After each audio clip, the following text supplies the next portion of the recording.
Oke, halo, assalamualaikum. Eh, Perkenalkan, nama saya Apriliani dan di sini kita akan membahas tentang proses kedatangan Belanda ke Indonesia. Yang mana seperti yang kita ketahui bersama ya guys ya, bahwa Belanda sendiri ternyata datang ke Nusantara itu pada tahun 1596. Dan pada saat itu Belanda itu datang untuk pertama kalinya ke Nusantara itu khususnya ke wilayah Banten ya. Dan siapa yang menjadi pemimpin pelayaran Belanda pada saat itu adalah Cornelis de Houtman yang nantinya tiba di wilayah Banten. Dan di Banten kalian juga harus tahu ya bahwa di sana terdapat sebuah kesultanan yang kita kenal yaitu Kesultanan Banten. Dan nanti setelah kedatangan Houtman ke Nusantara, maka tidak lama kemudian turut hadir juga para pedagang Belanda yang lainnya. Dan yang perlu kalian ingat gitu ya, bahwa ketika bangsa Belanda itu datang ke Nusantara, lalu para pedagang Belanda juga datang ke Nusantara, maka yang terjadi adalah terjadi persaingan di antara sesama pedagang Belanda.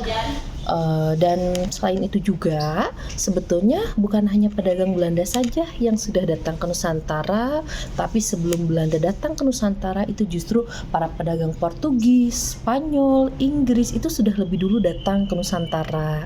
Apa buktinya? Ya buktinya seperti kayak pedagang Portugis yang sudah lebih dulu datang ke wilayah Maluku pada tahun 1512, lalu Spanyol yang juga sudah lebih dulu datang ke Maluku pada tahun 1521. Begitupun nanti dengan Inggris, sehingga secara tidak langsung bisa kita katakan bahwa Belanda itu adalah bangsa yang memang terakhir datang ke Nusantara ya. Dan nantinya ketika ada banyak para pedagang Eropa yang datang ke Nusantara, ternyata kan ada banyak persaingan tuh di antara sesama pedagang yang berbeda bangsa ini gitu, termasuk konflik yang terjadi antara pedagang Portugis dengan Spanyol, lalu konflik yang terjadi antara pedagang Portugis dengan Belanda dan lain sebagainya. Bahkan bukan hanya itu, persaingan ini juga itu terjadi justru antara sesama pedagang Belandanya. Nah, ketika di Nusantara itu para pedagang Belanda justru bersaing di antara sesama bangsanya, katakanlah demikian, maka nanti ternyata hal itu diketahui oleh pemerintah Belanda, yang mana nanti pemerintah Belanda sendiri pada akhirnya berinisiatif untuk menciptakan sebuah kongsi atau sebuah kartel, atau mungkin bahasa sekarangnya sebuah perusahaan yang kita kenal dengan nama VOC gitu ya. Jadi nanti VOC ini dibentuk oleh pemerintah Belanda, yang mana salah satu tujuan dari pembentukan VOC itu adalah untuk menghindari persaingan di antara sesama pedagang Belanda ya. Lalu selain itu juga, kapan sebetulnya VOC didirikan? VOC sendiri itu didirikan pada tahun 1602, dan sayangnya VOC sendiri memang harus dibubarkan pada tahun 1799. Akibat apa? Salah satunya adalah akibat terjadinya korupsi di dalam tubuh VOC itu sendiri. Nah, lalu kita sekarang kembali ke tujuan ya. Apa sih sebetulnya tujuan pemerintah Belanda membentuk VOC? Ternyata kan yang pertama adalah untuk menghindari persaingan di antara sesama pedagang Belanda. Lalu yang kedua, tujuan didirikannya VOC juga itu adalah menyaingi kongsi dagang yang sudah lebih dulu dibentuk oleh Inggris yang kita kenal dengan EIC ya. Jadi Inggris juga pada saat itu punya sebuah kongsi dagang gitu ya, namanya EIC gitu. Dan nantinya ketika VOC ini ada di Nusantara, maka hal yang harus kalian ketahui pada perkembangannya ini sendiri, itu VOC mengalami pertumbuhan yang sangat pesat gitu ya. Bahkan kalau sekarang kamu tanya seberapa banyak sih kekayaan yang dimiliki oleh VOC, maka jawabannya adalah kekayaan yang dimiliki oleh VOC itu betul-betul luar biasa banyak.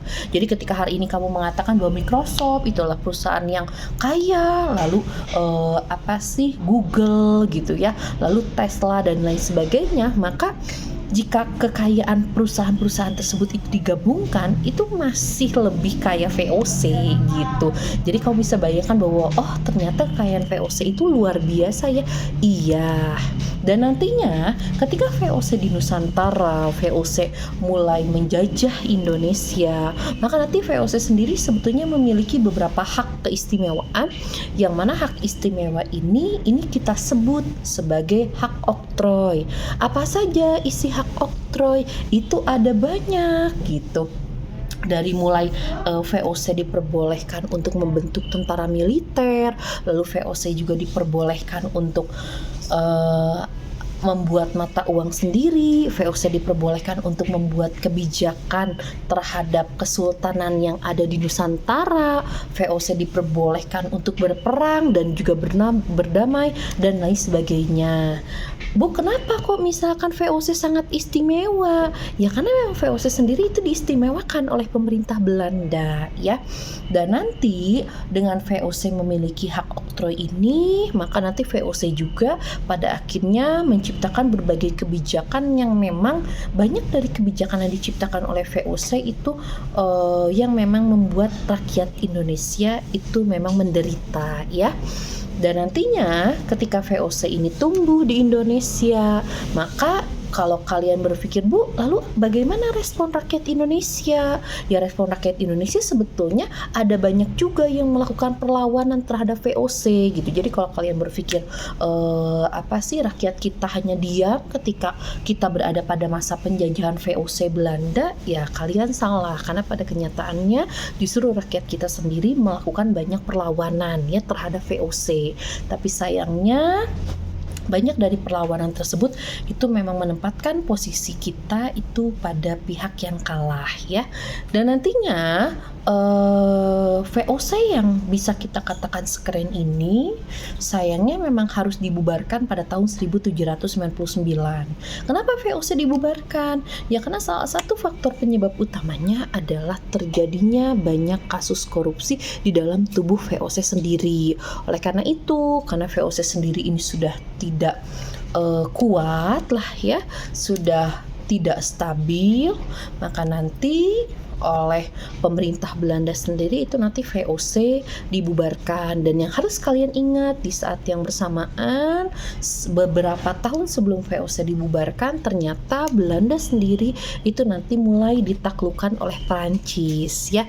Oke, jadi mungkin untuk pembahasan kali ini itu cukup sekian gitu ya, karena pembahasan kita kali ini mengenai sejarah singkat VOC. Terima kasih atas perhatiannya. Selamat sore.